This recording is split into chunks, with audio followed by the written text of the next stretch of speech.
Since Biden took office, there have been over 8 million illegal alien encounters at the border, and as of last October, 6.2 million of them have been let in. That's enough to form a state larger than Wyoming, Vermont, Alaska, North Dakota, South Dakota, Delaware, and Rhode Island combined. A state made up of people from all over the world. Ghana. You're from Ghana. Okay. You're from Haiti.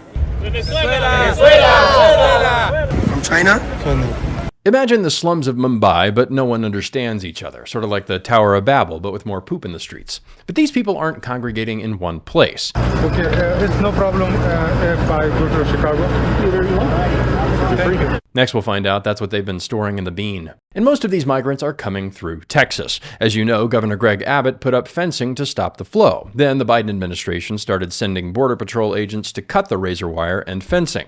It's like the world's most painful game of tug-of-war. Abbott replaced the wire and sued the federal government. The case went all the way to the Supreme Court. Then on Monday, in a 5-4 decision, the Supreme Court is temporarily allowing Border Patrol agents to cut and remove about 30 miles of razor wire installed by Texas law enforcement along the Rio Grande. Justices Thomas, Alito, Gorsuch, and Kavanaugh wanted none of it, but the liberal justices, plus Amy Coney Barrett, voted with the majority.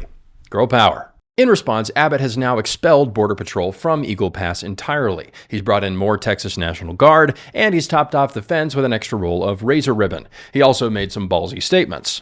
Get off my lawn. No, sorry, wrong clip. He says he's declared an invasion and invoking the state's constitutional authority to defend and protect itself, and it supersedes any federal statutes. A bunch of Republican governors have issued a statement in support of Texas. The only Republican who didn't is the governor of Vermont. No surprise from the state best known for Bernie Sanders and gay ice cream. Some governors have even promised to send in their own National Guards. A lot of these governors haven't exactly had steel spines in past controversies, so this is sort of like watching your shy friend dive headfirst into a mosh pit.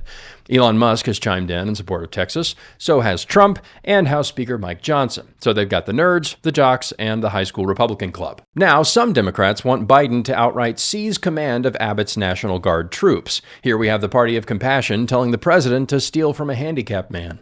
Sickening.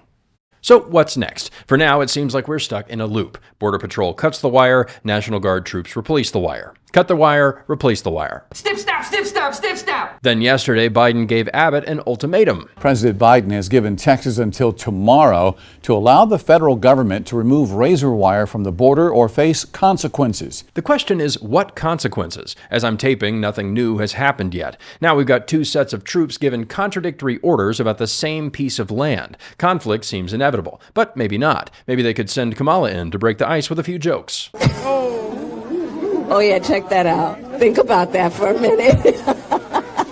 Some people are predicting a new Fort Sumter moment, and I have to admit the Battle of Eagle Pass has a nice ring to it, but others are predicting more lawfare and bureaucratic manipulation. For now, Texas isn't technically denying a Supreme Court ruling, but the White House could very well overplay. According to Machiavelli, there's a difference between how foxes rule through manipulation and how lions rule through raw power. The question is, can a regime that's made up of foxes convert to displaying raw power? At this point, we're definitely seeing cracks in their game, and that's good for us.